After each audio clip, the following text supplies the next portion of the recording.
Hi, everybody. It's a tough spot being right before lunch. I was gonna say, being in between this crowd and lunch, it's a hard place to be. Yeah. All right, we'll try and be interesting. How about that? We'll do our best. Yeah. So, as Noah said, who I actually just think told you all how incredibly old I am, asked me, let's talk about bias. Who can we have? And I could think of no other person to talk about this than you, Meredith.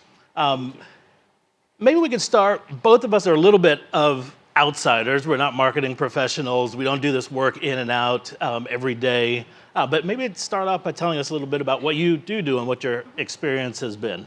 Sure. So I started my career as a computer scientist, and I quit to become a journalist. And my work now is about not only building artificial intelligence for investigative reporting, but also doing science communication about artificial intelligence and helping people understand what AI is and isn't. And then I have a new book out called More Than a Glitch: Confronting Race, Gender, and Ability Bias in Tech. And so what that book is about specifically is digging into the nuances of artificial intelligence and how this technology intersects with the very human considerations of race, of gender, of disability. Thank you for that. So let's start with a little bit of context. We ultimately want to get to this question about bias and go pretty deep into it. But let's start with a little context about AI itself. What is it? What isn't? We heard some folks talk about its ability to approximate in some way lived experience, human experience. So tell us a little bit about what AI is and isn't, what it can do and can't. What's your take on that? Great. So the thing that I always think about first when I think about artificial intelligence is I think about the Terminator. Right? And I'm not alone. I'm sure that a lot of you, when you picture AI in your head, you picture something from Hollywood, or maybe if it's not the Terminator, it might be Star Trek or Star Wars or Her or Ex Machina or any of these fantastic stories, right? So it's really important to draw a really hard distinction between what's real and what's imaginary about AI. Because when we start down the path of believing the Hollywood imaginings about AI, we start to make bad business decisions, right? So we have to be really clear about what's real about AI. What is real about AI? It's just math. It's really complicated, beautiful math, right? And the way that we make a machine learning system, which is what most of our current AI for business is actually the same way every time. We take a whole bunch of data, we put it into the computer, and we say, computer, make a model. And the computer says, okay, it makes a model. The model shows the mathematical patterns in the data. And then you can use that model to make decisions, to make predictions, to generate new things like user personas or text or images, right? So that's generative AI. It's really useful to have this kind of really small, precise definition of what's actually going on so that then we can think about what are the implications for brands, what are the implications for society? Because when we start thinking about AI in these practical terms, it becomes easier to see the limitations, right? So the question is what is in the data and what's not in the data, right? That's being used to train these AI systems because, bias in, bias out, garbage in, garbage out. And there was a really terrific article in the Washington Post recently that looked at the actual data sets that were used to train things like ChatGPT or Bard. And so what you can do is you can look at all of these technologies and you can go to, say, arXiv, and you can read actually, I don't know if I should be recommending going and reading academic papers about what goes into machine learning models, but the Washington Post distills it. And so what's in there? Well, it's data scraped from Reddit, right? It's data scraped from 4chan. It's data scraped from Stormfront, which is a white supremacist site. It's data from the US Patent and Trademark Office, right, which explains why ChatGPT kind of has the voice of a 47-year-old compliance lawyer, right? So we have to think about what the inputs are when we are evaluating what the outputs are going to be. So I really like a frame offered by Dr. Ruha Benjamin in her book, Race After Technology, which is the idea that automated systems discriminate by default, right? So if we expect that there's going to be bias, then we can build our systems so that we have guardrails in place to catch a lot of it before we put it out there. Thanks for that. Let's a couple of things that you said, go a little bit off script a bit, but talk about these two terms, bias and discrimination. Tell us a little bit about what you mean by those things. Some of those, I would think, evoke different things in different people when we talk about something maybe generalizable around bias, and then discrimination being something altogether different that maybe taps into something about our motivations and scares us a little bit. So what are we talking about when we talk about bias in AI? That is a really great question. So I will answer it as a regular person and then also as a computer scientist, right? So there's a difference between the bias that you and I might be talking about when we talk about, oh yeah, you know, somebody like this professor was biased toward, you know, so-and-so. They gave them a better grade than they gave me on a test. And the kind of bias that I would identify using mathematical methods, right? So what we can do in our computational world is we can evaluate for different kinds of mathematical bias, right? We can say, all right, does this algorithm tend to favor people of one demographic over another? So a good example of this is some work done by the Markup, which is a really terrific algorithmic accountability reporting organization.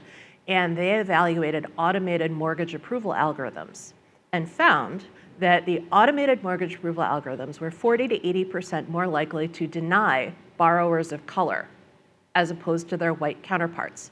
And in some metro areas, this disparity was more than 250%.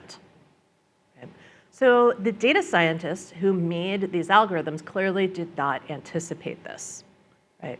But a sociologist might have anticipated it because a sociologist knows that in the US, there's a very long history of residential segregation, of redlining, of financial discrimination, and all of those mathematical patterns around discrimination, illegal discrimination, by the way, are in the data, right? So the data has lots and lots of patterns, ones that you do recognize and ones that you don't recognize, right? So the computer can make extremely accurate decisions, but those decisions are not always legal, right? So, so discrimination, so bias. So let me talk first about unconscious bias, and then let's talk about the legality of it. Okay. So we all have unconscious bias. We're all working every day to become better people, but we all have unconscious bias. And unfortunately, what happens is that when we build technology, we embed our unconscious biases in the technology that we create, right? So when we have small and homogeneous groups of people creating technology, then the technology gets the collective unconscious bias of the creators, and that's how we get things like, you know, the mortgage approval algorithms that discriminate, right? So one thing you can do as marketers is you can make sure that you have a diverse team of people working on your technology. You can make sure that you have a diverse team of people at your company so that you have multiple voices, and you need to empower those voices to be heard, to speak up in meetings, and for people to pay attention, right? And so the other thing that that is really helpful to learn about is what kind of discrimination is illegal, right? So in hiring, you actually are allowed to discriminate against some people. Like, if you don't want to hire any Mets fans, you're allowed to say no Mets fans at my company. But you cannot say, no, we're not going to hire women. No, we are not going to hire people of color, right? So there are what are called protected categories or protected classes. You're not allowed to discriminate based on those. But there are all kinds of things that you can show preference for, which is super interesting and is worth a lot of discussion. But when we are in the digital realm, you need to pay attention to what's illegal because your systems are likely going to be biased. So for example, housing ads we were talking about earlier, Facebook has been in trouble for a very long time for only showing housing ads to, or for like preferential treatment of housing ads, of job ads. Like basically in the targeted advertising environment, you gotta watch out. So continuing on with that theme, how do we know? What are the ways that bias gets introduced into a system, right? You talked about housing, which is one of those areas, of course, that I have a lot of fascination for and work in and so forth. And you and I were talking about that Dream Home app that one of the last speakers was talking about and playing around a bit. How can you imagine, if we take that as a potential example, an application like that with the context of what we know about bias historically in housing markets, how might that accidentally, unconsciously find its way into a system that then produces biased outcomes or decisions? That's a really great question. And I'm so glad that you have this slide up on the board because there's this terrific project of the Center for Critical Race and Digital Studies called A People's Guide to Uncovering Algorithmic Bias, which helps you understand how algorithmic bias enters into systems. So what I do as an investigative reporter is I ask myself, what could possibly go wrong, right? And this is actually something that people do in cybersecurity as well. It's sometimes called red teaming. And it's very simple. You start by testing an app with the most outrageous things that you can think of, right? And you can also test it for, say, cultural references that are outside of the mainstream. So we had an earlier speaker who was talking about how machine learning systems average things out, right? So it's going to, like every machine learning system is generally going to work well for your affluent 47-year-old who lives in an urban suburban area, but you can test it for personas that are not that, and you can see what happens. Right? I was recently doing an AI thing for K through 12 girls, right? So it was at this girls' school, and I had to design an interactive generative AI activity for 8-year-olds.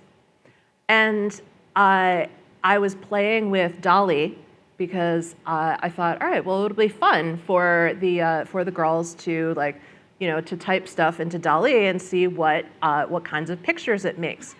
And then I thought, okay, what do 8-year-olds type in when you give them, when you give them, and does anybody have, people with kids here? Okay, think about the things your children type in. And so I typed in some of those. And then I realized, oh wait, no, this is not going to be appropriate. But I also did discover some of the Dolly guardrails. Right, so you cannot put in, it will not generate a picture of a celebrity, right? 8-year-olds tend to be obsessed with Taylor Swift, or the 8-year-olds at this school tend to be obsessed with Taylor Swift. So I, looked about whether did it could it generate a picture of Taylor Swift like robbing a bank? And it did not. So good job. So let's talk a little bit about those guardrails and things that we can do to identify bias, combat bias, et cetera. So there's this idea about reinforcement learning, about human feedback and the feedback loops that we put into the models, training data, et cetera. What hope does that give us in terms of being able to identify and possibly correct for biases that are in those large corpuses that are the models that the LLMs and so forth that are built on? So I have a couple of things to say about that. One is that I do appreciate that companies like OpenAI have launched with guardrails in place. So one of the ways that ChatGPT works is it generates text, and then there's kind of a censorship model running against it that edits the text or censors it so that it doesn't generate the most obvious hate speech, so it doesn't generate the most obvious toxic material. And one of the ways that that censorship model is trained is using something called the real toxicity prompts data set, right? Which you can go and look at, and there are all these data sets online that people use in training models, and that's how they tell the model, all right, these are bad words, right? You can also put in like a celebrity block list. So the reason that ChatGPT or DALL-E or whatever won't generate Taylor Swift pictures or won't generate text about politicians is because there's a block list with celebrity names, politician names, et cetera, right? So the most obvious guardrails are in place. That's really good, but they are not enough. And we're in this environment where, from the outside, we kind of assume that the people inside the tech companies know what they're doing, right? We assume there's a hand on the tiller, and there is not, right? Nobody has done this before, so the tech companies do not know what the AI is generating. They do not know what the implications are. If I were running a brand, that would make me very anxious, right? So that would make me more anxious than all of the anxiety about, oh my God, is AI coming for my job, right? Because to my mind, we can understand the basics of AI. Like, I understand that AI is really, it causes a lot of anxiety for a lot of people, and I've had so many conversations about, is AI coming for my job? No, AI is not coming for your job. So if you're worried, don't worry about it.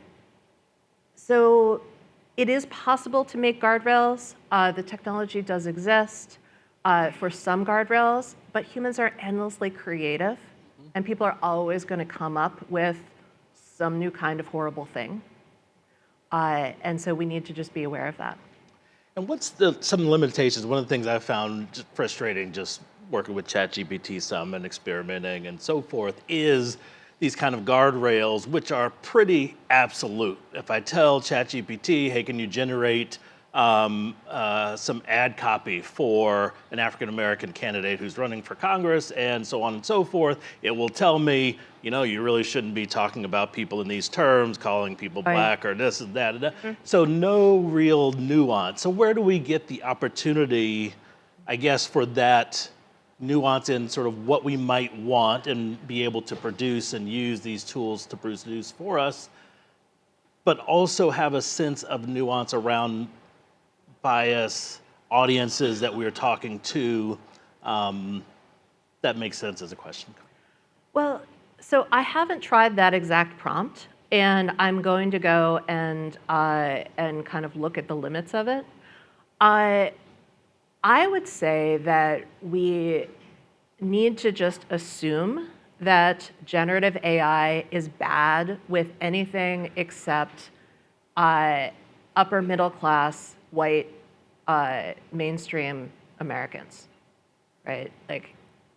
So we have lots and lots of examples of automated systems that like assume that anything black is bad, right? Or we have like remember that that story when we found out that some social network was suppressing Black Lives Matter content, Yep. right? And flagging it as inappropriate. My colleague Hilke Schellman did a big investigation for The Guardian about what is considered sexy. And I was thinking about it when the earlier speaker was talking about Land's End, because the Land's End catalog got flagged as being extremely sexy. And I don't know that that's what I would go for first when I look at the Land's End catalog. I just wouldn't personally, right? So these decisions that the AI is making are not necessarily in alignment with human values. So we need to constantly test, we need to constantly challenge our assumptions about what the AI is doing, and we need to not put all of our faith in it.